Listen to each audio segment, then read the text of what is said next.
Welcome back. In this block, we'll talk about head, eye, ear, nose, and throat pharmacotherapy. So our objectives here in therapeutics for HENT, we'll talk about ophthalmologic delivery systems, principles use of eye preparations, and talk a bit about the anti-infectives and anti-inflammatories. Many times in our focus is really primary care, and in primary care, most of the time when it comes to ophthalmologic preparations, you're deferring those to the ophthalmologist. For example, we'll briefly go over glaucoma, but unless you are working with an ophthalmologist, it's unlikely that you're initiating therapy for glaucoma, although you will certainly be managing a patient or patients pretty frequently who have glaucoma medications.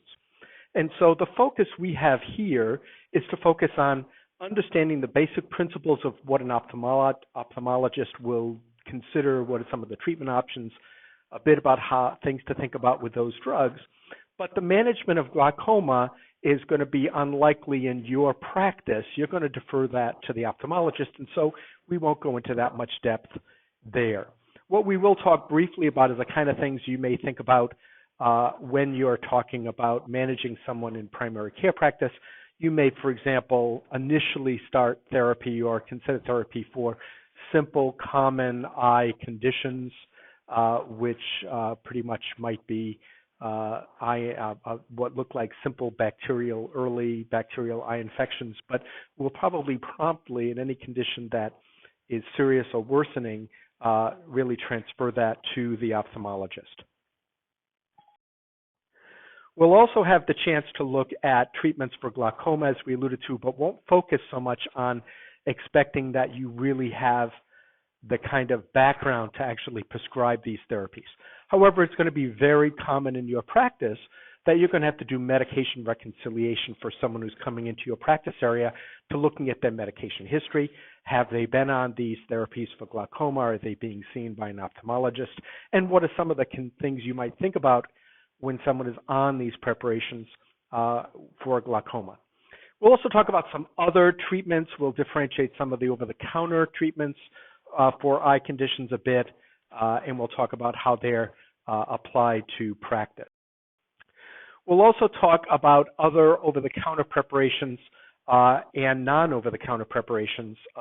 For otitis externa, for example, there might be more likely to use preparations for otitis externa than we see for otitis media, for example. So let's first look at the ear. And the big issues I want you to focus on is the tympanic membrane, and everything in this graphic to the left of the tympanic membrane is the external ear, and so any infection there or inflammation there would be determined to be otitis externa. And anything in the middle ear would be otitis media. So in practice, it's important to differentiate that and to determine that someone has an intact tympanic membrane.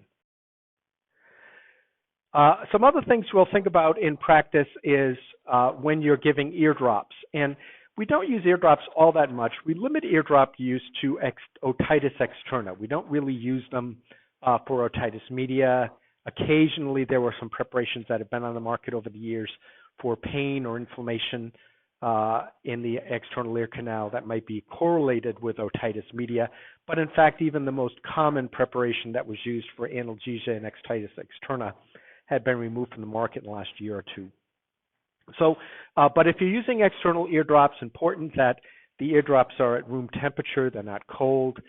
Patients, particularly pediatric patients, will have really retract when they have a cold eardrop going in the ear. The patient should be lying on their side with their head turned to one side, or standing and having their head tilted to one side.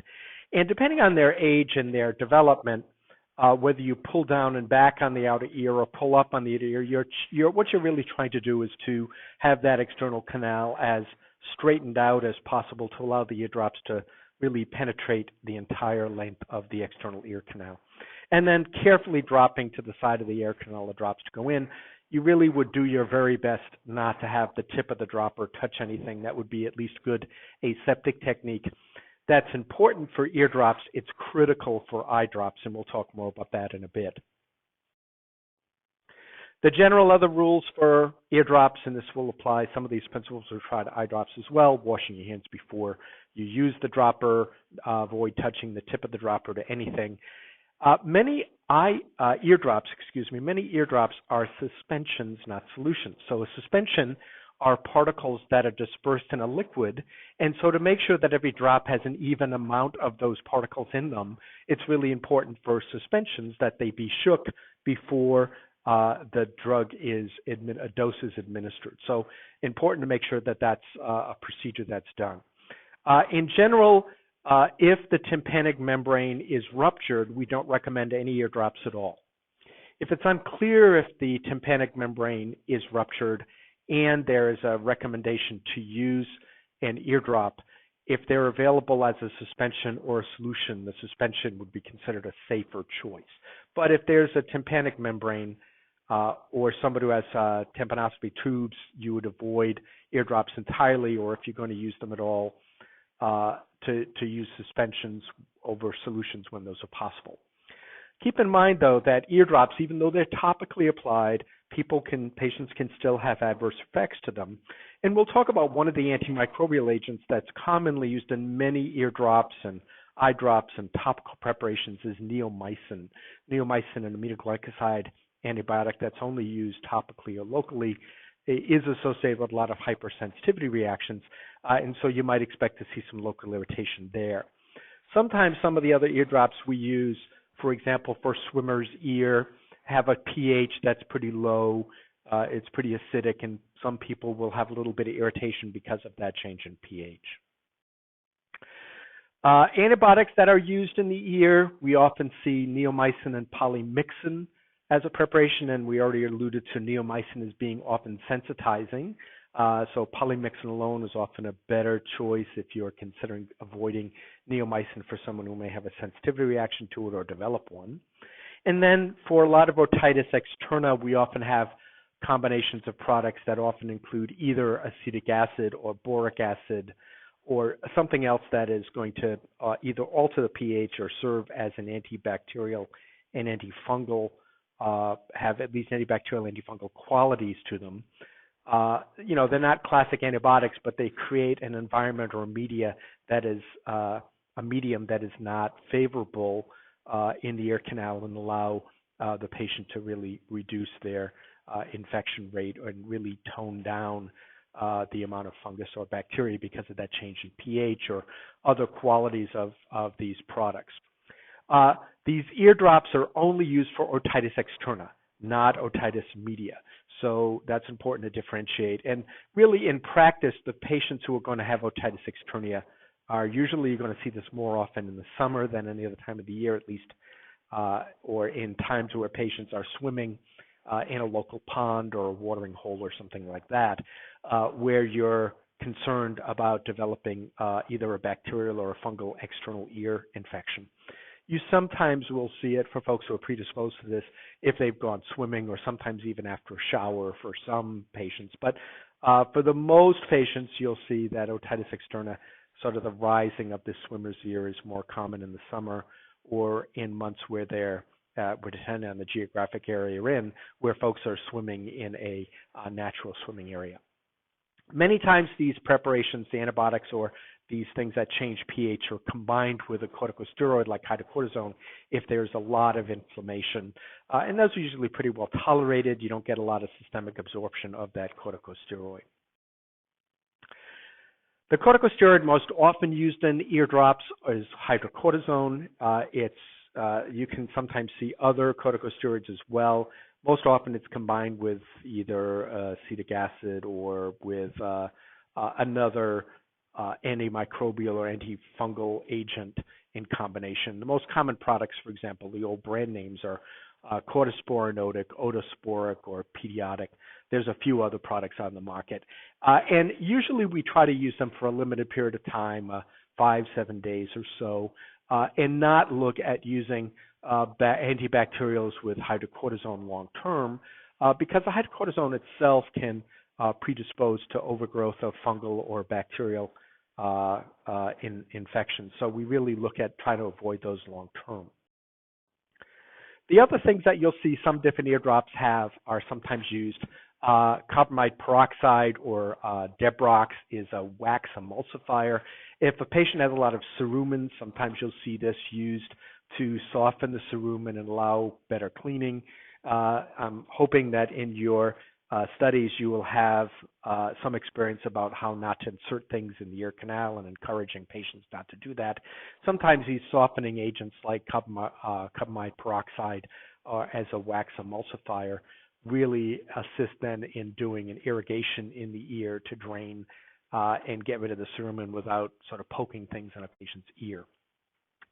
An older preparation, benzocaine and antiprene as an analgesic has largely been unavailable on the market. There's been some rare concerns for benzocaine-containing products to cause methemoglobinemia. It's a pretty rare condition, but it does happen, and so its availability of that analgesic is really diminished. So you don't see that much anymore. It used to be pretty common for kids who had a lot of otitis media with a lot of pain to see that added along, and that's just not available anymore. There is, you could use an alpha-1 agonist. Remember, an alpha-1 agonist causes, among other things, vasoconstriction. Phenylephrine could be done to reduce swelling and decongestion. Those historically have been used either alone as an eardrop when there was a lot of congestion there, but commonly, not really commonly seen in most situations when that's anymore, but occasionally may see that used. You could also use just plain glycerin as a topical moisturizer and humectant that sort of softens earwax as well. Sometimes that's used in place of carbamide peroxide or Debrox. For otitis externa, which is an infection in the ear canal, you want to look at the nature of what it is, getting a patient's history, for example, had them been swimming in an area where you're concerned about pseudomonal or fungal infections. And they can become serious, and so you need to be aware of that, particularly pseudomonal infections. You want to worry about that, but also fungal aspergillus, candida also is a possibility. And if there's fungal, looking at topical acetic acid with corticosteroids or antibiotics. And for diffuse otitis externa, we often see folks use 2% acetic acid, just altering the pH of the ear canal. For severe otitis externa, you want to sort of defer that to the HENT, and they may look at systemic antibiotics, but that's pretty infrequent to see that. So you want to be aware of that. Now, sometimes there may be, for example, a national shortage, or a hospital has a limited formulary and your patient has otitis externa while they're in the hospital being treated for something else, and they don't have the eardrop preparation you're looking for, but they have the same formulation in an eye drop. An eye drop isn't going to be usually a suspension. It's usually going to be a solution, but an eye drop can always be used in the ear. An eardrop, however, can never be used in the eye. And the reason for that is that an eye drop is formulated very specifically for pH of the eye, for being in solution and not having anything that could irritate the eye, whereas for ear drops, they're formulated differently. So they're not as specific about pH. They're not as necessarily specific about osmolality and other ingredients in the product. So just keep in mind, you can always use eye drops in the ear. You can never use eardrops in the eye. All right, let's go on to what you're more likely to see, or commonly see at least, if you work in a family practice or pediatric areas, otitis media. Otitis media is quite common in pediatrics. It accounts for a great number of office visits to practitioners. And the issue most often, otitis media, the etiology often is viral. It can be bacterial. In neonates, it could be E. coli. In infants and children under the age of 14, more commonly you'll see strep pneumo, Moraxella catarrhalis, Haemophilus influenza, although H. flu is less common for folks who have been vaccinated with the H. flu vaccine. And over the age of 14, it's pretty rare to see otitis media at all, but strep pneumo, hemolytic strep could be an issue, Staph aureus, even MRSA could be an issue, as well as H. flu. Usually you'll see it, the first presentation is either viral, or viral that could become secondarily bacterial, but you could start with a bacterial otitis as well. The diagnosis is based on examination and history, and you're always worried about both otitis externa and otitis media with really an intracranial spread. Now, that'd be very rare. You would not normally expect that, but that could be a concern. So the issues for making sure that otitis media is adequately addressed, at least in the back of clinicians' mind, sort of sets the tone for at least recognizing that could be a serious complication that you want to at least be aware of. You could also see acute mastoiditis, or you could have someone with vertigo, for example, or something else that presents conjunction with otitis media. The other issue that you could sometimes see with long-term otitis media, particularly in children who are still developmentally where development is still occurring, is you could see some modest developmental delay that's partly related to the hearing loss that's associated with otitis media and missing sort of cues that can help with development. So there's been some thought over the decades of one of the benefits of addressing otitis media, at least, is does that have an effect on developmental delay?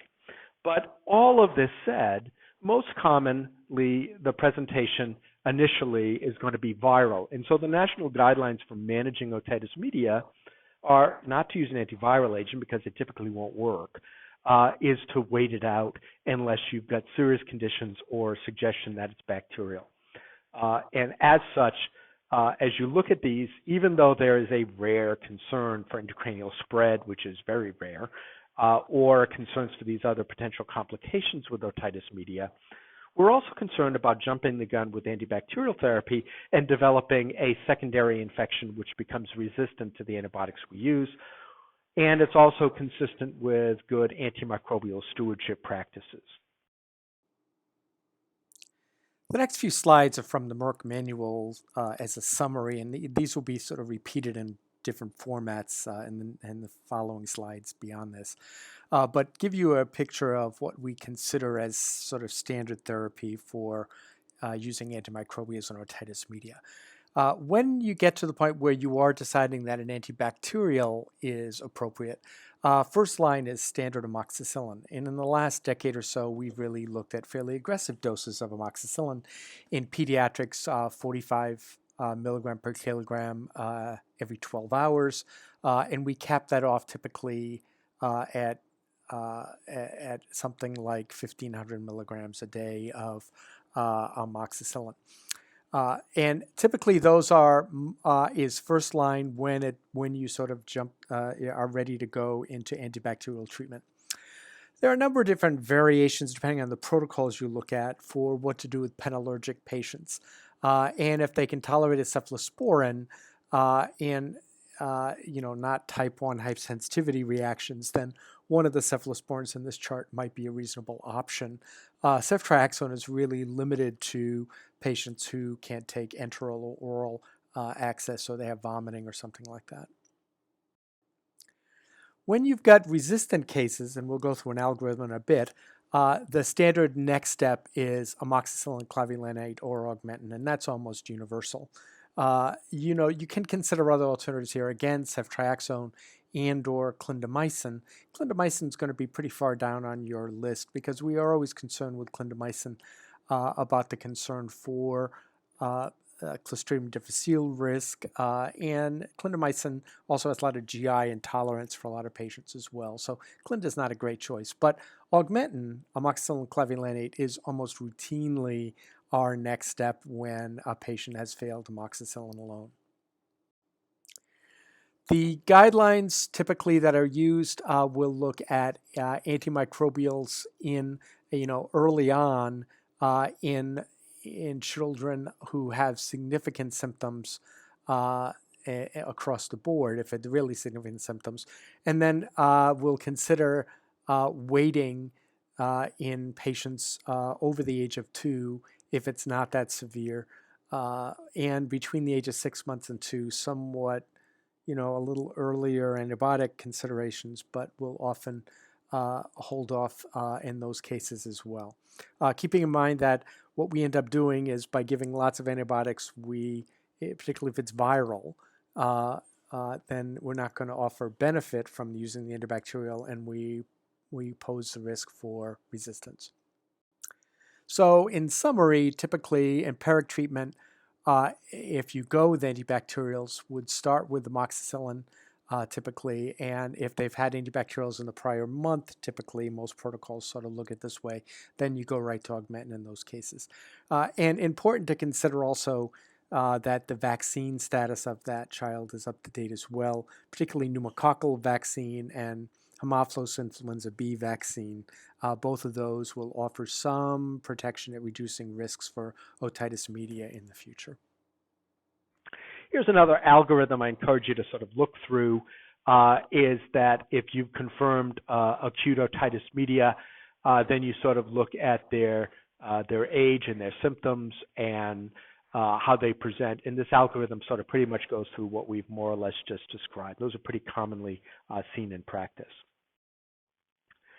The recommendations from the CDC are listed here for otitis media, and those pretty much mirror what we just talked about. I encourage you to sort of walk through those to sort of be aware of that. Let's now switch gears and think about eye conditions or eye preparations and using preparations for the eye. And here is sort of a graphic of anatomy here. There are a number of elements here on this slide I'd encourage you to sort of become familiar with, looking, for example, at the cornea and corneal abrasions. We're not going to spend a lot of time talking about preparations for that. Very commonly, for example, if you're working in an emergency department or sometimes in primary care practice where you're concerned that somebody may have scratched their cornea, for example, there's a fluorescein dye that's available that you can instill in the eye with either a strip or a drop, and then look at the eye under a refractory lamp to determine if there's any abrasion in the cornea and how that could be healed. We're also going to look and focus at therapies that might impact the intraocular pressures, either in the anterior or posterior chamber of fluids there. So that's things that will be sort of looked at or considered in your practice, particularly as it relates to glaucoma. There are other things here that I'd encourage you to just be aware of as we talk about later in the year. Sometimes drugs will distribute well in the eye and sometimes they won't. There are a couple of drugs that historically have been used, particularly in psychiatry, some of the older antipsychotics at very high doses, or also seen with a cardiovascular drug, digoxin, that the drugs actually distribute into the lens of the eye and may cause some lens opacities, which may or may not be reversible. Usually it's just the drug deposited there, and once the drug clears out of that lens, when the levels get lower, they actually would clear out and the lens becomes clear again. But it's important to have a consideration for any changes in vision or opacity of the lens. There's lots of etiologies, but one of them could be drug-induced. So some rules for ophthalmologic preparations, similar to what we talked about, rules of the road with eardrops. Eye drops, more important than eardrops even, that the tip of the dropper is remained, or ointment tube is remained as sterile as we can, not touching the tip of the dropper or the tube to anything, the eye or the lid or the tabletop or anything. Also, not tampering with the tip of the dropper. The droppers are developed in such a way to deliver the right dose that's given. So, sometimes patients say, hey, I don't get many drops out of here. I'm going to put a needle in to make the dropper hole larger. Never, ever do that. The human eye can only hold really a small, really quite small volume, which is actually less than the average drop. And so at a bare minimum, we recommend 5 minutes between times of instilling eye drops. The reason is that if you were to give one drop immediately after giving an earlier eye drop, the first eye drop may be absorbed well in the eye. The second eye drop, if you haven't given time for the first drop to be absorbed, the second drop just goes down the patient's cheek and they don't really absorb very much of that second drop. And so really allowing for time between eye drops is helpful. How much time that is, 5 minutes is what I've usually heard patients, clinicians sort of agree on. Ideal it might hear longer than 5 minutes, but that's really hard for patients to adhere to that. And less than 5 minutes might be okay, might be safe, but it's probably the consensus I've heard among many clinicians is 5 minutes. If we're using more than an eye drop, they say 10 or 15 minutes between meds. You'll hear that sometimes, but sometimes that's going to be too long for people to wait. As long as you wait at least 5, you're probably okay.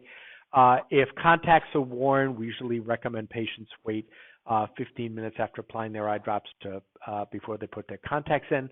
And if a patient, there are some contacts that are okay to use with eye drops, but if you're treating, so for example, if they've got contact lenses and they've got glaucoma, if the ophthalmologist says that's okay, that's fine, you can sort of check with them. The issue is going to be that if you've got an eye infection, you probably want to avoid the contacts entirely. Get those contacts in a sterilizer or get new contacts if they're sort of short-term or disposable kind of contacts, which is more the case now. Having them wear glasses for the time that that's an issue and avoid contacts entirely. You're going to find that's a principle that is common in situations where infections occur when there's a foreign object involved. So urinary catheters, someone who's got an infection, you take the catheter out. If you've got an IV catheter where someone's got blood-borne infection, we remove those lines and replace them when it's appropriate to do that. Same is going to be true for any of these kind of devices like contact lenses. So important to sort of just have them removed if there's a question of infection. The eye drop administration, even more important than ear drops, to wash hands before they start. Have the patient lay either back, maybe with their head and shoulders raised, or tilt back. Most commonly, a patient will be seated, maybe in a recliner, but maybe not, tilting the head back. And then the resting hand holds the bottle on the forehead for stability and gently pulling down in the upper cheek area, exposing the lower conjunctival sac with the opposite index finger and instilling the eye drop as best you can into the outer corneal conjunctival sac, closing the eye and blinking.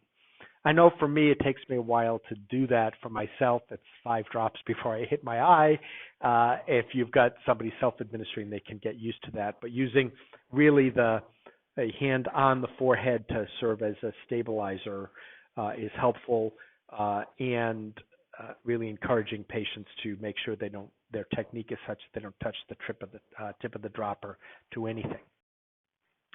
For eye ointments, and we do use eye ointments fairly frequently, the advantage of an eye ointment is that it lasts a little longer. Disadvantage, it may cause some blurriness. We'll talk about comparison of ointments to eye drops. But ointments, think of it as a tiny, tiny tube of toothpaste. And so we'll want to make sure the hands are washed well. We'll place a hand, index finger on the eyelid and thumb along the cheekbone and open the eye open both above and below, and then exposing the lower conjunctival sac and squeezing a very thin ribbon of ointment around the outer conjunctival sac. About a quarter of an inch or so is usually fine, and then sort of putting the ointment away and wiping excessive blinking. I'd encourage you to think about the technique you're sort of encouraging patients to have is not to touch the tip of the dropper. So a way to kind of think about this is imagine you are trying to put toothpaste on a toothbrush without having the tip of the toothpaste tube touch the toothbrush. And so basically what you do is you kind of hover over the toothbrush, and then when you're finished pulling, you pull away the tube away from the toothbrush. Same thing with the eye. You hover over the conjunctival sac and you expel the proper amount of drug and then lift up and pull away without putting pressure on the tube to administer the appropriate dose. So let's differentiate ointments from eye drops. The drops have the advantage that patients are less blurry. That's important if a patient's driving, for example, or vision's important. The ointments sometimes make vision a little blurry. There are also ointments have the advantage of lasting longer, where eye drops could be washed away with tears, and the eye drops are a little easier to administer. But we'll use ointments sometimes for drug stability. That's going to be true, for example, with erythromycin ophthalmic ointment, where it's more stable in an ointment base than it is in a drop base. It also is used for lubrication.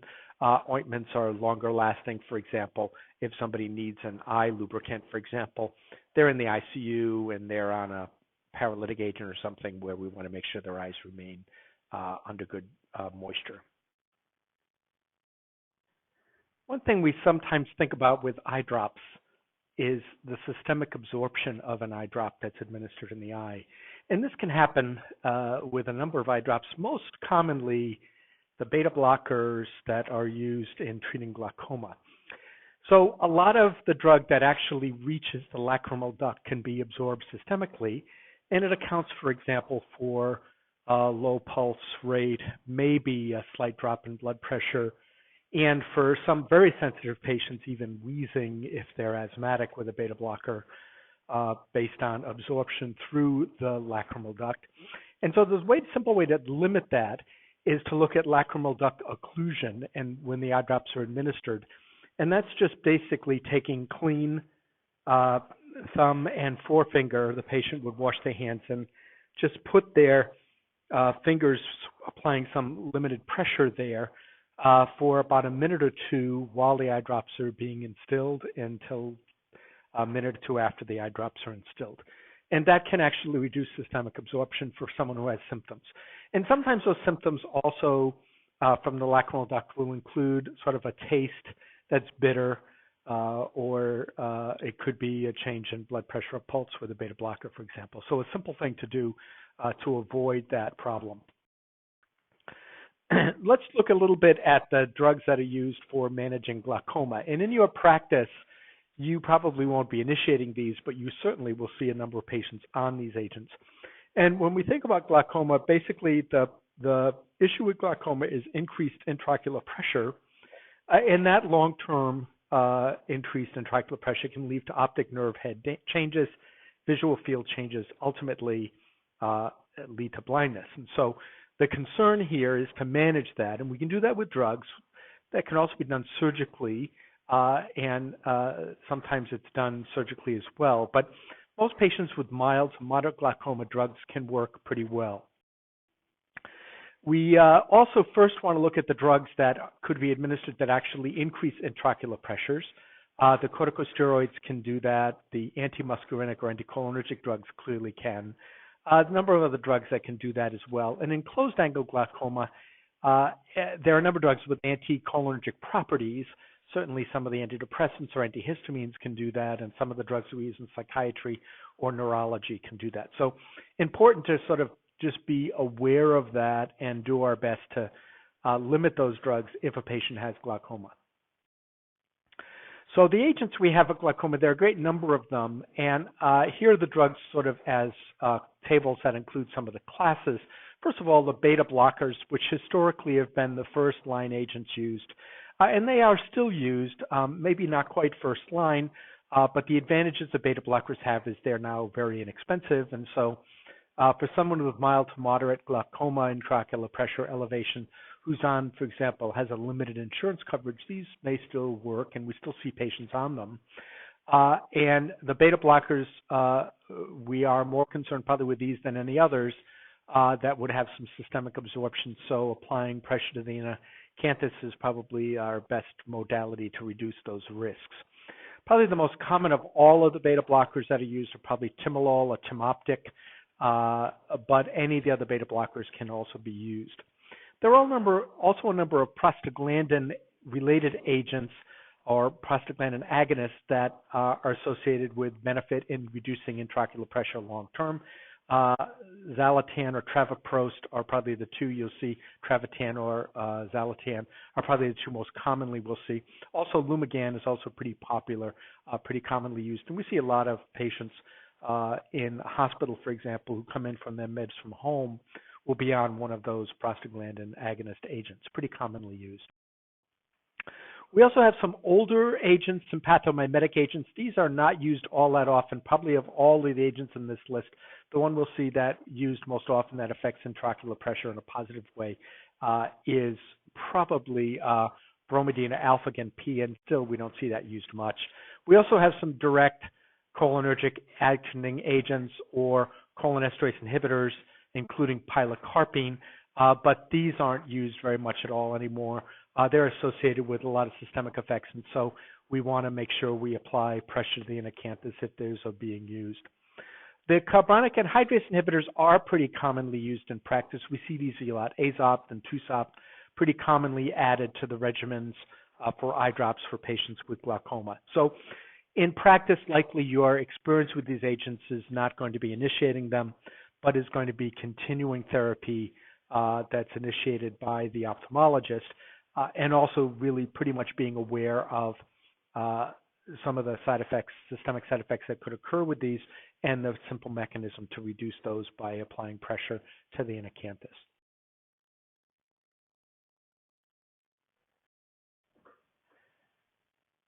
There are a number of antimicrobials that are given ophthalmologically as well. Here's some antibacterial agents that are commonly used. Erythromycin ointment is still quite commonly used. We almost routinely use this in newborns right after birth for its efficacy, particularly if the newborn should pick up anything during a vaginal delivery, particularly. Erythromycin is sort of broad enough spectrum, particularly gram-positive, and covers a number of other things that really make sense there. We also see probably of the more common agents on this list are either tobramycin ophthalmic, ciprofloxacin, or ofloxacin ophthalmic are probably the most common agents. A couple I want to point to here that we would generally try to avoid: anything with neomycin or with sulfa, particularly sulfacetamide or sulfoxazole. Sulfasoxazole is associated with increased risk for hypersensitivity reactions. And so most ophthalmologists look at trying to avoid eye drops that contain these. And the dilemma you'll get in with these is, while they're reasonably effective as antibacterials with a reasonable spectrum for things you'd expect to see for an eye infection with drainage, the downside is that 2 or 3 days of the therapy, if you have a lot of irritation in the eye, you really don't know, hey, is this a hypersensitivity reaction to the neomycin or the sulfa drug, or is this ongoing bacterial infection that wasn't hit by the agent used? So most clinicians just avoid these agents entirely. Here's a table that lists some of the more common agents, some of the spectrum of activity of each of them, the available concentrations, and how frequently they're dosed or administered. And so depending on the severity, typically what you'll see is erythromycin is sort of the standard we'll use for when we don't really think there's a hospital-acquired but community-acquired infection with staph or strep usually. It also covers erythromycin, also Neisseria gonorrhea. So one of the reasons why that's really advantageous routinely at birth is if for the mother, for example, had Neisseria gonorrhea undiagnosed, at least the eye drops would prevent that as being an eye infection. We also have a couple of other agents on this list that are pretty frequently used. Probably most folks would look at tobramycin ophthalmic as a pretty common eye drop. The other one could be either ofloxacin or ciprofloxacin or levofloxacin as an eye drop, are pretty commonly used. Sometimes you'll see a polymyxin containing product that's listed. There's a couple of formulations here. We probably would avoid the neomycin containing one. Would probably avoid the sulfa containing ones here. But at least you have a list of some of the more common topical oral antibacterials used in practice. The adverse effects typically would worry about itching or local inflammatory reactions, particularly sulfa neomycin, as we alluded to. Could also exhibit a systemic allergic reaction. The quinolone, sometimes patients will have a bitter taste in their mouth or a little bit of irritation in the eye, not usually pretty well tolerated. The aminoglycosides sometimes, on rare occasions, associated with conjunctivitis or irritation to the eyelid as well. So we'd worry about that. Chloramphenicol is an older antibacterial agent. Rarely do we use it orally or by injection or even topically or used for eye drops anymore. That's because of the risk for aplastic anemia, severe bone marrow suppression associated with its use. The use of a corticosteroid in an eye drop, usually if there is a corticosteroid added, it's dexamethasone. I'm going to sort of share with you that I think for a role of a mid-level provider, we always are concerned about corticosteroid-containing products in the eye, and the concern is that if you if you have undiagnosed viral infections, particularly a herpes simplex viral keratitis, the addition of the corticosteroid could make that actually worse, and that's actually as a risk for blindness. It also, corticosteroids increase the risk for elevated intraocular pressures, glaucoma, risk for cataracts, and other infections as well. And so for a number of reasons, most mid-level providers really avoid any corticosteroid-containing products in their prescriptive authority, and usually would limit the addition of or use of a product with a corticosteroid to an ophthalmologist. The other concern I'd encourage you to think about is if you have a patient who is on corticosteroid-containing eye drops, you would want to make sure that they're seen regularly by their ophthalmologist to confirm the ongoing need for those eye drops and what the an assessment of the kind of risks associated with a topical corticosteroid, particularly used long term. There are a number of agents that are antivirals that are used for herpes simplex keratitis. And usually if you had a case where this was a suspicion, probably you're going to have that patient evaluated immediately by an ophthalmologist. There are a number of different antiviral agents that will affect viral replication given as an eye drop. The issue with many of these therapies is that they're quite short-acting and you need very frequent administration. Typically what you'll end up is 5 or more time a day administration, and that continues for 7 days. And sometimes we even recommend patients set their alarm clock and wake up in the middle of the night for 1 or 2 intermittent doses during the night as well. And so these agents that are antivirals are pretty aggressive regimens that have to be dosed quite frequently for a week up to 2 weeks. The situation with herpes simplex keratitis really does require the ophthalmologist to be directly involved.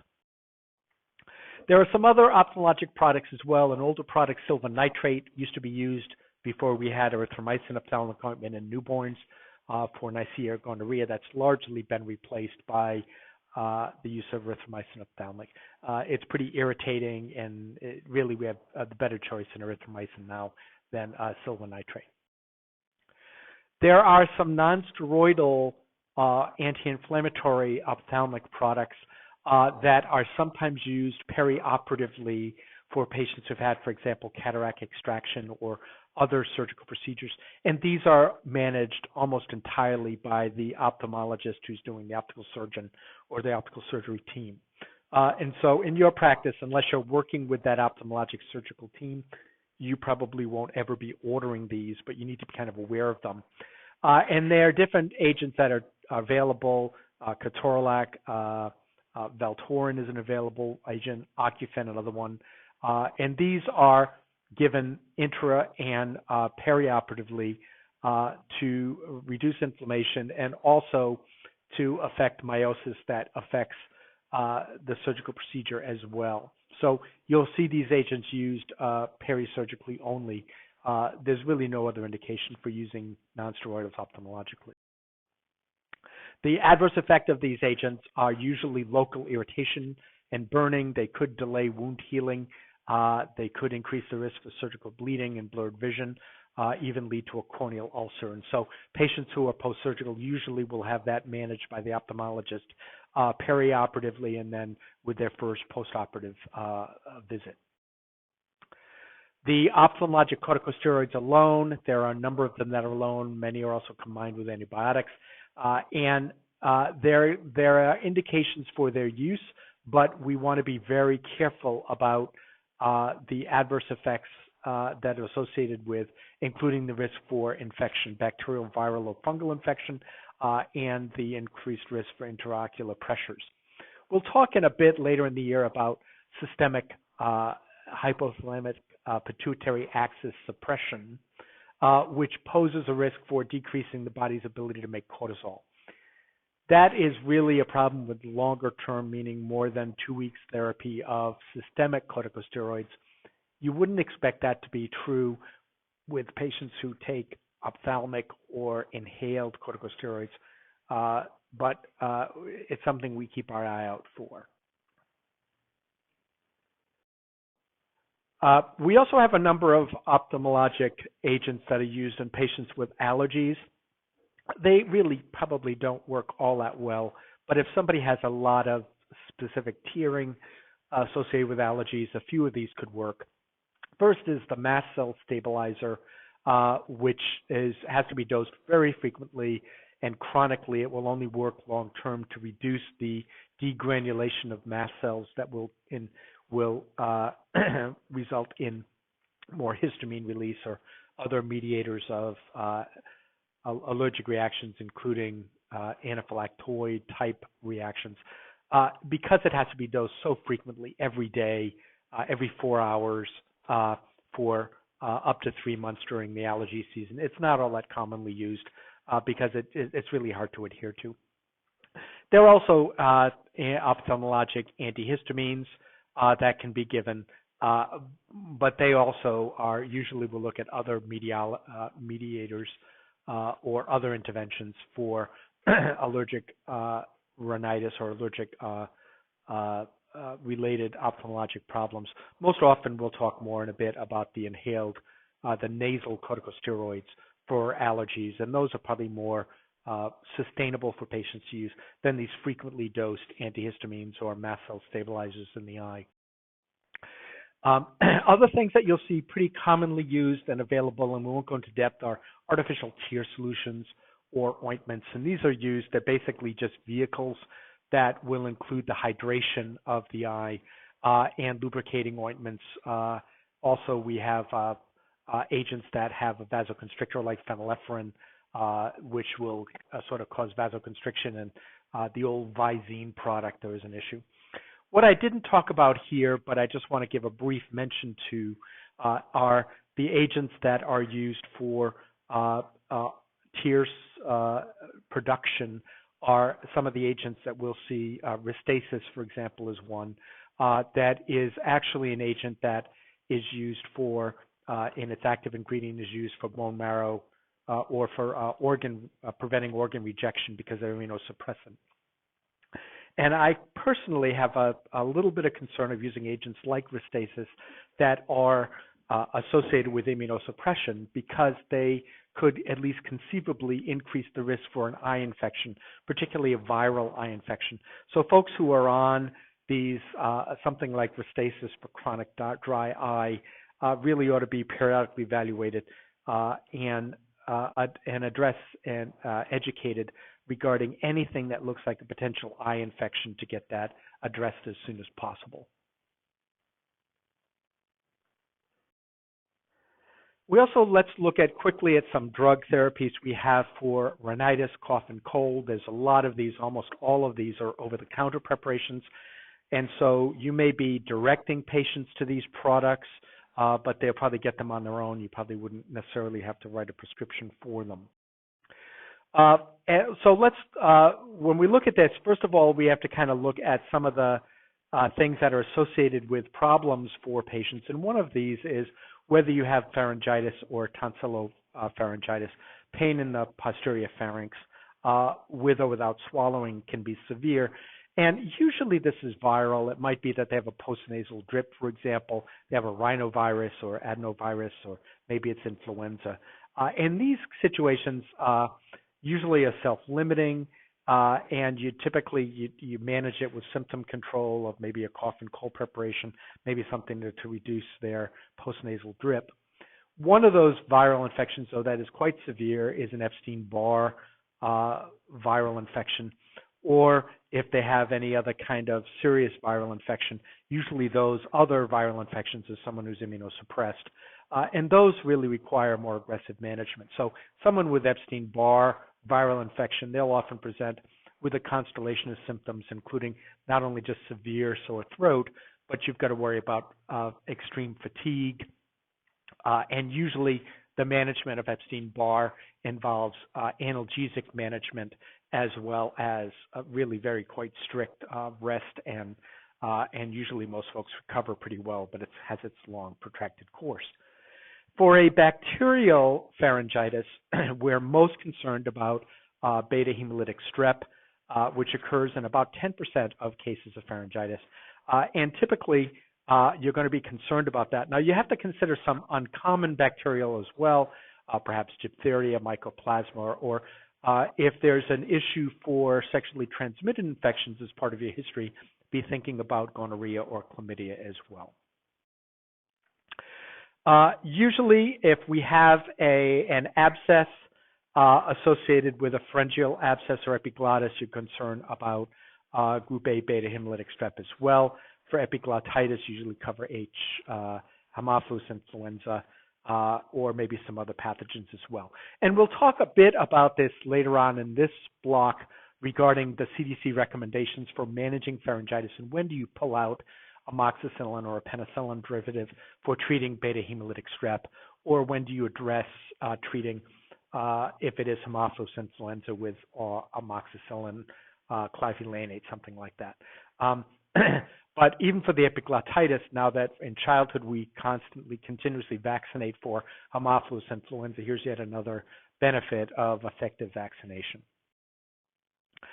So our issues for tonsillopharyngitis, typically if you have a question of group A beta hemolytic strep, then you have to do a test to evaluate that. And you also might want to, at the same time, evaluate for other factors, particularly if there's a question of Epstein-Barr mononucleosis, or if there's a question of gonorrhea, or if there's HIV and you're worried about immunosuppression. So all of those things may get sort of ruled in or out with you. But most often what you'll see is a viral presentation, and particularly if you have another explanation for that viral presentation, like a postnasal drip that's consistent with a cough and cold and a sore throat secondary to that, then usually we look at just warm saline goggles and topical anesthetics. If it is bacterial, you could look at, for group A, beta hemolytic strep, either penicillin V potassium oral or amoxicillin, and that's typically either one will work reasonably well. In this day and age, I think we're seeing more amoxicillin than penicillin VK, but pen VK usually works still pretty fine. If there's an abscess, then you have to worry about anaerobes. You have to look at whether or not there needs to be a surgical drainage, and usually need pretty aggressive therapy, intravenous therapy, usually with a broad spectrum beta-lactam that's going to cover anaerobes as well, something like piperacillin tazobactam. If there's epiglottitis, you want to make sure that you're covering for H. flu, and amoxicillin alone won't do that. Amoxicillin with clavulanate often will cover H. flu pretty well, usually, depending on your regional antibiogram. And then you also have to consider any other pathogens and basically address them according to what pathogen you've identified, and or rule out an abscess. Maybe you're going to need to get a sample or culture or something if that's reasonably appropriate. But first of all, for throat cultures, you're going to basically do a rule out for strep pretty much, and you can do that pretty quickly in the office with the resources you've got available. So here are the recommendations for the CDC for the common cold, and basically no antibiotics here, just sort of symptom management. You have recommendations for pharyngitis, and the recommendations here are listed at how to look at the diagnosis and the management, and not routinely look at antibiotics unless you have a confirmed status for a group A hemolytic strep.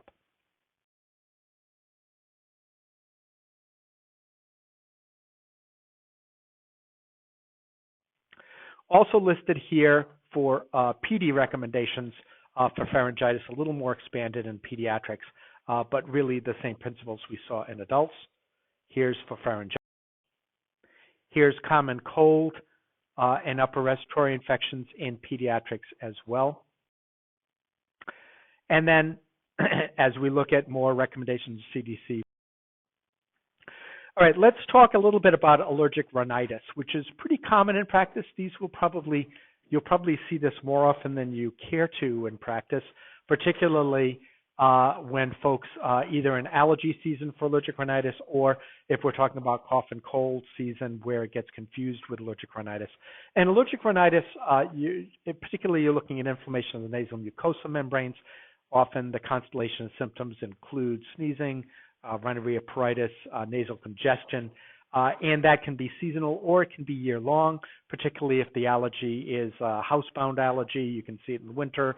If it's pollen borne, it might be related to when that particular pollen is highly active in that area or that community. We can use a number of different classes. Let's talk about how we approach our management in allergic rhinitis with drug therapy. The older therapies that historically have been used, and we still use them, but maybe they've taken a backseat to the nasal steroids now, but the older agents, the antihistamines. And they really are blockers of histamine 1 receptors. We'll talk later in the GI block about histamine 2 receptors that affect, among other things, acid secretion in the stomach. But the histamine 1 blockers are associated with some improvement in symptoms, particularly the kind of histamine-mediated kind of symptoms of watery eyes and a runny nose related to allergies. The issue with oral antihistamines is that they don't really do much for nasal congestion. They don't do a lot for cough and cold symptoms per se, but they do a lot for sort of the watery eye symptom kind of thing. And you can get this as an oral agent, or there's also a nasal antihistamine. I'll tell you honestly, the nasal antihistamine sprays probably don't work all that well, and we don't really see them used very much anymore.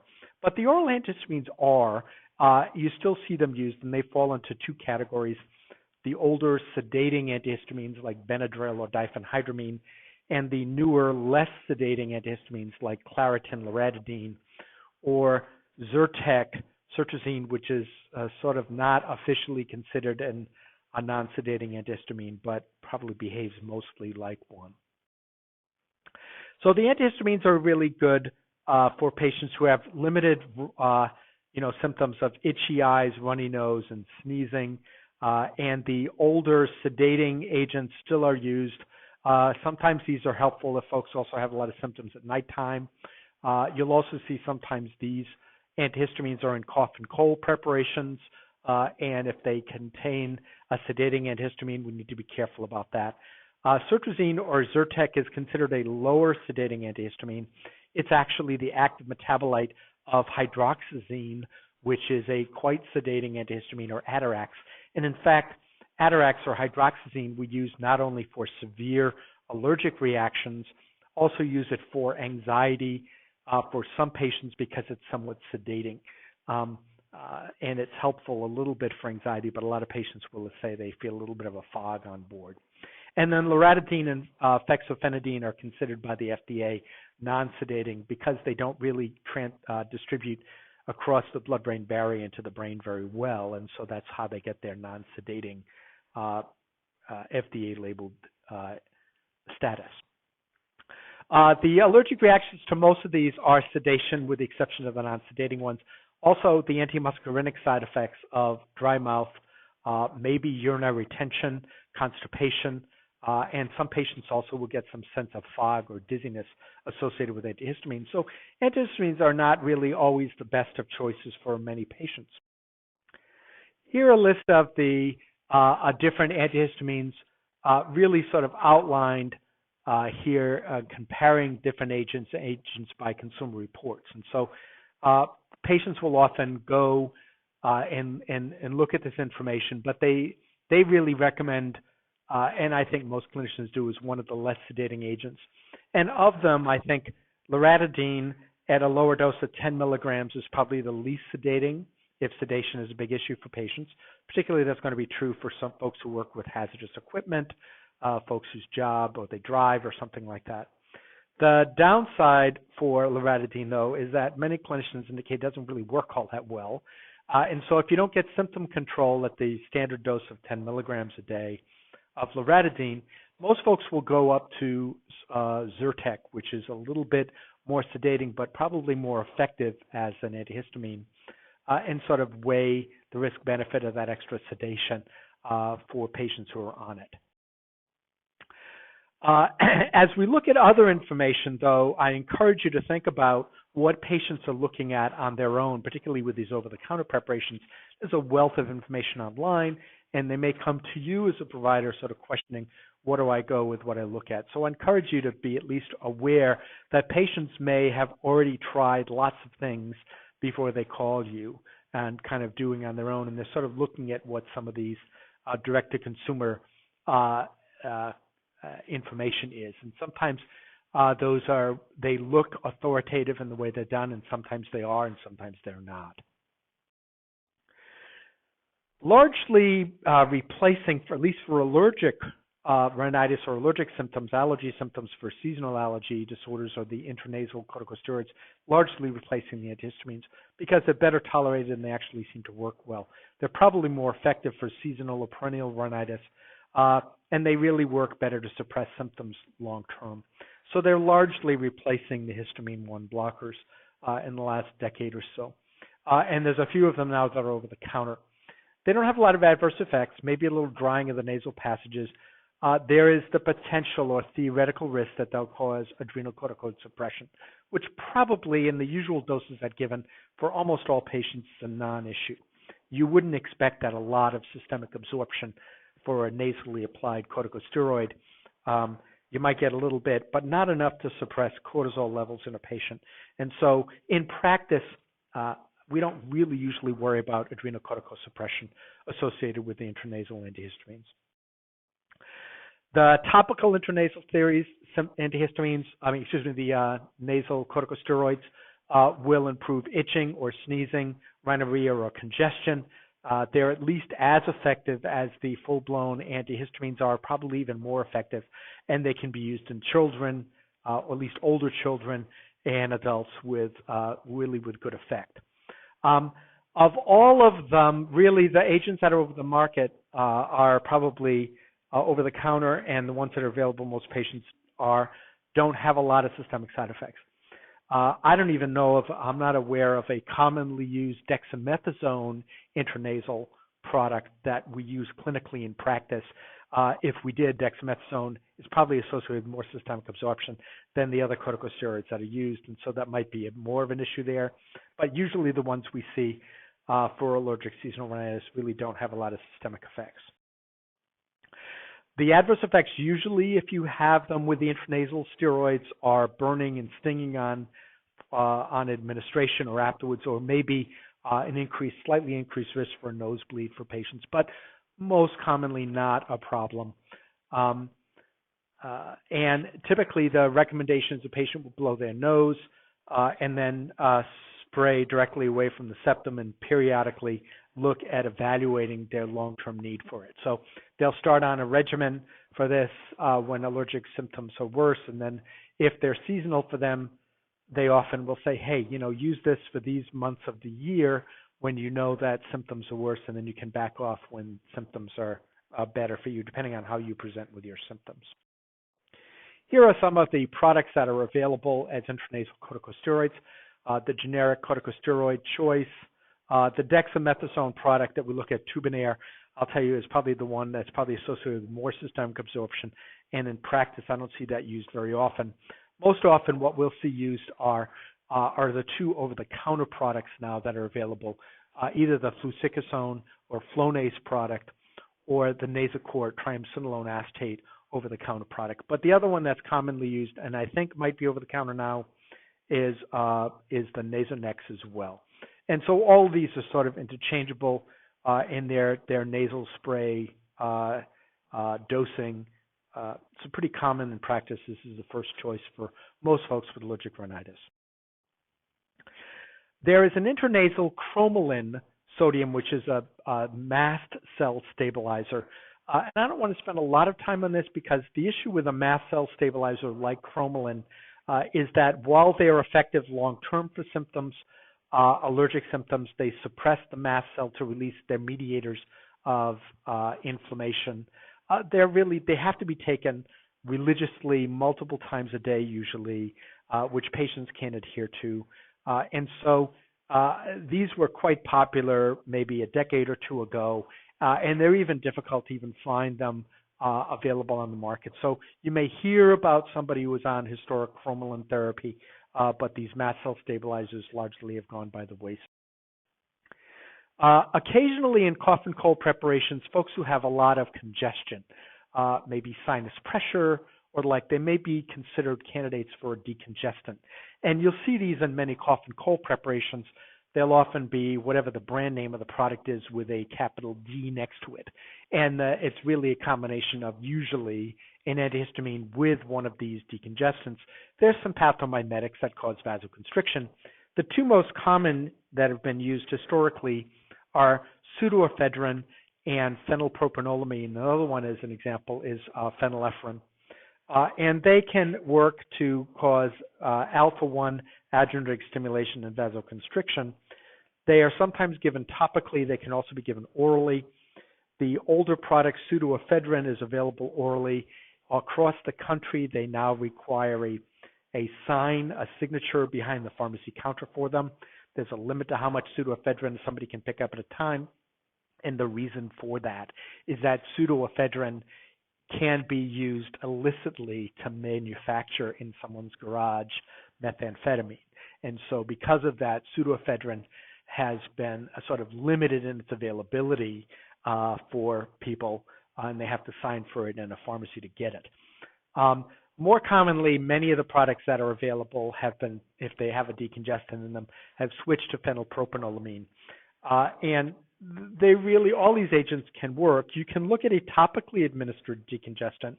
The problem with these is that while they will work as a nasal spray, for example, short term, if people use it for more than a couple of days, they actually, when they stop using it, get a rebound type of nasal congestion that's actually worse than the original nasal congestion was in the first place. And so we really try to avoid the nasal administration of sympathomimetic or decongestant meds. So this rebound congestion, typically with topical, we generally avoid it. It can become cyclic in its nature, so we usually try to avoid the nasal administered decongestants. And the nasal, but particularly the oral, can be associated with central nervous system stimulation. So folks may have insomnia, they might have a little more agitation. We also worry about folks who have coronary artery disease or elevated heart rates to start with, that the pseudoephedrine can sometimes make that considerably worse. And they can cause also wider spread vasoconstriction and contribute to hypertension.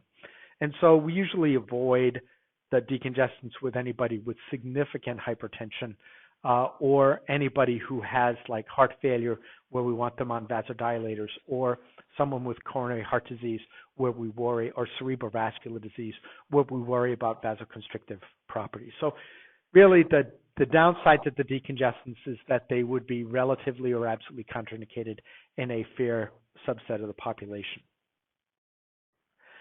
The topical administration, as we alluded to, we don't want more than a couple of days use because of this rebound effect, and folks can use the spray or nasal drops, but again, we don't usually recommend them. The contrast between the oral and topicals, again, the topical or the spray or drops would work more quickly, but you worry about this rebound effect. The systemic agents may have more systemic effects than the topical agents would. And there's lots of different preparations, but mostly the oral preparation, pseudoephedrine and phenylpropanolamine, are and phenylephrine are probably the three most commonly used. And they're very commonly combined with antihistamines or expectorants or other products in these combination cough and cold preps. I think it's probably a good exercise for you at some point just to, the next time you're in a pharmacy, walk down the cough and cold aisle for a few minutes and just grab a few different products on the shelf and read the ingredients in these products and be familiar with the nature of what agents are associated as decongestants, which ones are antihistamines, which ones are expectorants, which ones are cough suppressants, and become familiar with the kind of products that are on the market. For drugs that keep cough, there are really two issues related to cough. One is to expectorate or loosen secretions for patients. That's particularly true for someone who has an intentionally productive cough, but a lot of thick mucus or risk-free mucus plugs. Then we look at hydration status. We also will look at giving an expectorant. Something like guaifenesin is pretty commonly used, a few others as well we'll talk about. The second issue is one that actually suppresses the cough reflex, and those can be done either with codeine or with opioids or non-opioids. There's a couple of different choices we have there, and we'll talk about those. So let's first talk about agents when we have a cough suppressant. We basically first, before we give a cough suppressant like dextromethorphan or DM, you think of Robitussin, which is an expectorant, and then Robitussin DM. The DM stands for dextromethorphan. Dextromethorphan is an opioid derivative that, interestingly, because of its stereoisomer qualities to it, the mirror image that it is, it's the dextrorotatory form, is associated with less systemic analgesia and euphoria, and more so just with the suppression of cough. The antitussives, or the anti-cough, as a term for cough suppressants, really, as we alluded to, fall into two groups: the opioids and the non-opioids. The opioid antitussives, typically we look at codeine or hydrocodone. These require prescription. They're controlled drugs. They're limited in how much you can give. And usually they're done in combination with other ingredients in it that would reduce the risk for abuse, because the patient wouldn't want to ingest a lot of the other ingredients in it. But we think of codeine probably as the most effective for cough suppression. Hydrocodone will as well. We will limit the opioid antitussives to patients who don't respond to the non-opioids. And particularly in this day and age where we're trying to limit opioid use anyway, we're going to try to limit those opioids to folks who have very significant symptoms, where the ones in the lower part of this graph, dextromethorphan or benzonatate, are not effective. Dextromethorphan is probably the one you'll see most often. While it's related to an opioid, chemically it's not.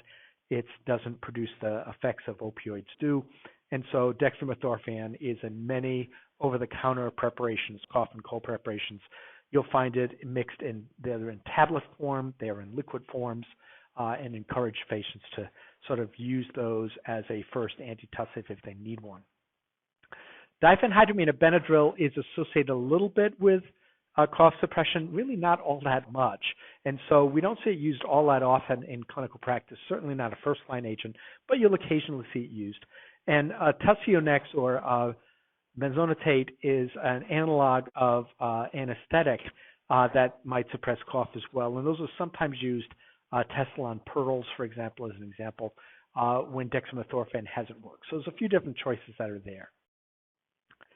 We also look at expectorants or mucolytics, and these look at breaking down or making the secretions in respiratory secretions less viscous, the mucus less thick, and allow for better clearance.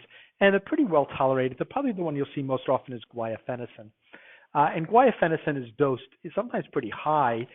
You'll see even 600 milligrams every 6 to 12 hours, 1,200 milligrams sometimes every 12 hours as long-acting formulations, or 2 up to 400 milligrams every 4 hours in different cough and cold preparations. And you'll see direct-to-consumer advertising for a lot of these. One is Mucinex is the brand name you've probably seen ads for. Pretty well tolerated. The biggest thing you'll expect some folks occasionally have, particularly with the higher doses, is a bit of nausea. Humidification is always something we recommend. So, for example, if they live in the dry house and if they're in a climate where it's cold and dry in the winter and they have dry heat in the house, then maybe humidifier. You want to just be careful about the humidifiers that are used, that they don't actually become a potential for airborne bacteria or mold growth. So you want to make sure that the humidification system they're using is cleaned properly and doesn't actually contribute to mold spore development or bacterial development as well. And then the third thing is acetylcysteine, and this can be used by inhalation. The problem with acetylcysteine, and we'll talk more about acetylcysteine later in toxicology, acetylcysteine actually is used as the antidote for Tylenol poisoning or acetaminophen poisoning, and it's actually quite effective there. We can use acetylcysteine also, it's quite effective as a mucolytic to actually break the sulfa bonds up in patients who have thick respiratory secretions. But the real problem associated with acetylcysteine is that it smells like sulfa, like rotten eggs. And so that makes it very difficult agent for many patients to tolerate just because the smell is just so awful. And when it has to be given by inhalation, all the more difficulty. It's better at least that you look at it orally inhaled rather than nasally inhaled, at least to reduce some of the nausea that could be associated with how terrible that is. In clinical practice, we usually go with guaifenesin well before we go with acetylcysteine. But folks who have very thick secretions in the hospital, sometimes respiratory therapists will administer acetylcysteine by inhalation as well. There are many cough and cold preparations on the market. They're used for acute viral respiratory infections. Typically, they'll include a constellation of ingredients. So typically what you'll have is something for analgesia and for fever, and that's most often acetaminophen or Tylenol. It might be ibuprofen. We also will often see in some of these cough combination products an antihistamine. You may see a decongestant. You may see a cough suppressant like dextromethorphan, and or you may see an expectorant like guaifenesin. The most common sort of broad spectrum agents you'll see will include probably all of those: acetaminophen, an antihistamine, guaifenesin, and dextromethorphan as cough suppressant, sometimes with the decongestant added, and sometimes, for example, you'll see advertised something like NyQuil. NyQuil is all of those ingredients. Some formulations, the generic formulations that mimic NyQuil, also have a decongestant in them. Interestingly, many of these products also have a very high alcohol content in them. And so you want to be aware of that, particularly folks who have a history or a problem with alcohol ingestion. You also worry about adolescent use or child use of things like NyQuil because of the alcohol content in it. And in fact, there's certainly historically been potential abuse for patients with these products. So as sort of I've summarized that, let's go through some of the bullet points here on this slide that relates to combination products to think about. They're typically limited to upper respiratory tract infections of viral origin only, and fever is a common symptom often in children, but not all that common with colds in adults. Keeping in mind these are only going to be symptom management. They're not really a cure. They're not going to shorten the duration of a cold infection. We typically want to encourage folks who have a cough and cold as good antimicrobial stewardship not to use antibacterials because of the risk for resistance developing. There really isn't development about data about vitamin C helping colds, nor is there really probably solid evidence about the use of zinc. There's debate about whether or not zinc components are associated with an improvement in symptoms of cough and cold. You'll have people who will swear by it. You'll see some studies that will strengthen the data involving the use of zinc to prevent cough and colds or shorten the duration of a cold. You'll have other data that refute that. And one issue with zinc that had been problematic, at least reported about a decade ago or so, are a subset of folks who took zinc supplements for cough and cold who had either temporary or perhaps in some cases even permanent limitations in either smell or taste post-zinc treatment. And so it's not necessarily without some consequences with therapy. So that's important to keep all those sort of considerations in mind. We also look at, if you're using a combination product, match the product to the symptoms. So if you don't need a cough suppressant, don't take one. If you don't need an analgesic or a fever reducer, don't take one. So usually of all of the ingredients that are in a cough and cold preparation, guaifenesin, if you've got a lot of heavy secretions or thick secretions, guaifenesin and lots of hydration, hot tea, hot soup make a lot of sense. If you've got a sore throat, you could use something like a lozenge with an anesthetic in it. You could use Tylenol for a sore throat. Probably what works best for a standard sore throat associated with a cold is a saline, warm saline gargle, and that's probably more effective than anything. But you want to look at matching the symptoms they have with the drug and not to use these gunshot everything when you don't need all those symptoms. Typically, you want to watch the use of the nasal decongestants, particularly because of coronary risks or hypertension, so you want to worry about that. Antihistamines, you're going to worry about the antimuscarinic effects, particularly in folks who have urinary retention. That could be older men in particular. maybe constipation. You want to watch if some of them are overly sedating. And you want to just really watch for the additive intake of Tylenol or acetaminophen. Many products contain Tylenol. The patient may be taking Tylenol from other products or on the side as well, and they could actually lead to more Tylenol ingestion than they should take, which is injurious to the liver. And a Tylenol overdose is actually fatal with liver injury, liver damage that is fatal. So important to sort of read labels and make sure folks know what they're taking when they're taking it.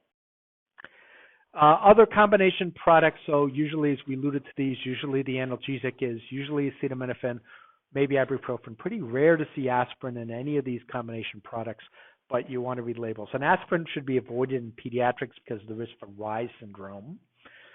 And then usually one of these other agents are included in here, and watch the alcohol content and the acetaminophen content in many of these products. The question about whether or not these products really work, you want to look at the evidence that supports it, and really most of the evidence is not great. Most evidence say that patients will have some symptom relief. Others say that it really doesn't even improve symptoms all that much for folks. The question of whether or not they shorten the duration of a cold, the only data that's ever been published that I'm aware of that shorten durations of cold are the zinc-containing products, and the data for those is sort of somewhat debatable, and because of at least the case reports that have been associated with altered taste or altered smell with zinc supplements, I at least would be a little hesitant about assuming that there's no harm associated with them. But I guess more to be revealed, and I'm not sure that the studies have been all that strong. All right, let's shift gears a bit and talk about things like sinusitis.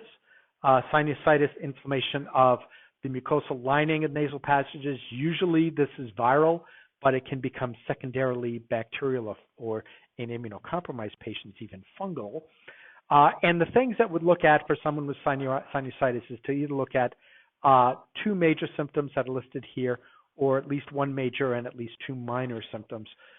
So the major symptoms include purulent anterior nasal discharge or posterior discharge with fever, congestion or fullness, facial pain, or change in smell. And the issue that patients with sinusitis will often say is the head's blocked up, and it gets even worse when they bend over forward, and then the pressure really seems to be worse when that's the case. So that's kind of a simple sort of standard presentation. The minor symptoms include ear pressure or painness or fullness associated with a headache or fever, sometimes halitosis, bad breath, or even dental pain, cough, or fatigue are also issues. And differentiating between bacterial and viral sinusitis, the bacterial, typically the nasal discharge, will be seen with congestion and scratchy throat. So those look almost identical in bacterial or viral. But typically with the bacterial, you'll see a fever. There will be purulent nasal discharge, whereas in viral, at least for the first 5 days or so, it's clear. Usually you'll see headache and facial pain in both of them, but that will persist, and the symptoms will continue for 10 days or more, and of those, many of those will be pretty severe, and the duration is sort of long-term. So often what clinicians will do is they'll, on the first call, ask the patient how long they've had these symptoms, and if it's just been a couple of days and they're not all that severe, we often assume, hey, if you haven't had a fever, it's probably viral. But if you have had a fever or they've kind of been protracted more than a week, typically it could be bacterial. Our treatment, first of all, is a nasal flush, and that can be done either with a neti pot or nasal saline, and that should almost always be the first choice for patients. And those are consistent with good care with very little harm. You want to make sure that if they have a neti pot, for example, they're scrupulous about how it's cleaned. They're using the appropriate saline solutions for that neti pot that are prepared carefully and in an aseptic kind of way. But that's really our first line in most cases, particularly if it's not very severe. and almost always doing nasal flushes, either with a nasal spray or a neti pot, is almost always our recommendation for most patients who can tolerate it, even in addition with antibiotics. And that really helps with relieving some symptoms as well as sort of expelling some of the bacterial or viral burden. If it's bacterial and severe, typically the first line therapy for bacterial sinusitis infections is augmentin, amoxicillin clavulanate, typically with the higher doses that we saw in pediatrics. Remember, we looked at 45 milligram per kilogram twice daily, or the 90 milligram per kilogram per day, up to a gram or sometimes even 2 grams twice a day. That's a pretty high dose of augmentin, and folks will almost always have diarrhea with such a high dose. But those high doses are recommended in severe cases. Alternately, you could look at a lower dose than that and look at standard compendium references for that. Alternatives might be a respiratory quinolone, which is levofloxacin, or Levaquin, but those are really not first line. Doxycycline is a possibility, or cefixime or cefodoxime, maybe with or without clindamycin for anaerobe coverage. And typically you look at about a 5 to 7 day therapy in adults, up to a 2-week therapy in children. But the first issue is almost always going to be the neti pot and sort of limiting antibiotics when you really need them. The CDC has offered adult recommendations for what they recommend for acute severe cases and its management, that you look pretty much for significant infection that you've established. You're pretty clear it is. Then look at amoxicillin or augmentin as first-line therapy. They also list the possibility of azithromycin, although there's a lot of they recommend actually not using azithromycin because of resistant levels, which are pretty commonly seen now in about 40% of cases around the country. Also, there are recommendations here for uncomplicated bronchitis, and we'll talk a bit more about this in the pulmonary block later in the year. But if you've got a pulmonary manifestation, their recommendations are how to manage that, how do you diagnose that, and then what interventions we have for managing that as well. So we'll talk more about bronchitis per se as it relates to particularly folks with chronic obstructive pulmonary disease in the pulmonary block later in the year. And there are also recommendations, which we've already talked about, for the common cold, upper respiratory tract infections, and how to sort of diagnose and the management symptoms for those. Here are also the pediatric recommendations for acute sinusitis in pediatrics. Pretty similar to adults, a little variation here. And for pharyngitis, which we've already alluded to in pediatrics as well. And cough and cold manifestations in pediatrics as well. Finally, bronchiolitis in pediatrics, usually children under the age of 2 years, where it most often occurs. Finally, it's pretty common in practice to see, to expect that you would know before you reach your clinical year, to have familiarity with dosing of some drugs. And here's a couple of drugs that are pretty commonly used that you ought to be at least a little more familiar with the dosing of those agents.